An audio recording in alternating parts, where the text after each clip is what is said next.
So ఏం జరిగింది ఆ రోజు?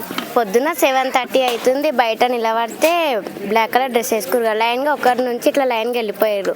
అంతే చూసినాం, ఇక మళ్ళీ తర్వాత తెలియదు. అంటే దర్శనం సైడ్ వచ్చిందా లేకపోతే డైరెక్ట్ అక్కడ నుంచి వచ్చారు, ఇంకా నుంచి స్వామి వాళ్ళ ఇంటికి పోయారు అనుకుంటా. ఎంతమంది వచ్చిండ్రు? ఎంతమంది ఒక 10-15 మంది పోయినప్పుడు అయితే చూసినాం ఫస్ట్. తర్వాత ఏమో తెలియదు, ఇక లోపలికి వెళ్ళిపోయినాం. సో ఎన్ని కార్లలో వచ్చిండ్రు? అంటే కార్ ఏం లేదు, నడుచుకుంటూనే వచ్చిర్రు లైన్ గా. అందరు నల్ల డ్రెస్ వేసుకొని మళ్ళీ ఎప్పుడు మళ్ళీ రిటర్న్ చూసి అప్పుడు చూడలే ఇక.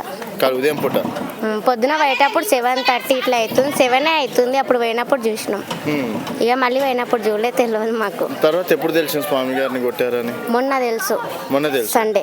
ఓకే, అప్పటి వరకు బయటికి రాలే ఈ విషయం. మీకెవరు చెప్పిండ్రు ఇట్లా జరిగిందని? అది పంతులు వాళ్ళు ఇంట్లో పోయి కొట్టారు కదా, దాడి చేసినప్పుడు అది లోపల సిస్ కెమెరాలో రికార్డింగ్ అయింది. ఇక అందరికీ తెలిసింది అప్పటి నుంచి.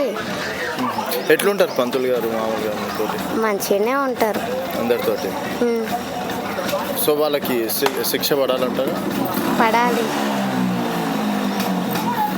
సో ఇక్కడ దాదాపుగా ఉదయం 7-7:30 సమయంలో వాళ్ళు అందరూ నల్ల డ్రెస్సులు వేసుకొని స్వామివారి ఇంటికి అంటే రంగరాజన్ గారి ఇంటికి వెళ్తుండగా చూసామని చెప్పేసి కూడా చెప్తున్నారు. సో ఆ దాడి జరిగిన 2 days తర్వాత సీసీ కెమెరాలో నమోదైనటువంటి దృశ్యాలను బట్టి వారిపైన దాడి జరిగిందని కూడా ఇక్కడ లోకల్గా ఉండేటోళ్ళకి కూడా ఆ రోజే తెలిసిందని చెప్పేసి కూడా వాళ్ళు చెప్పడం అనేది జరుగుతుంది.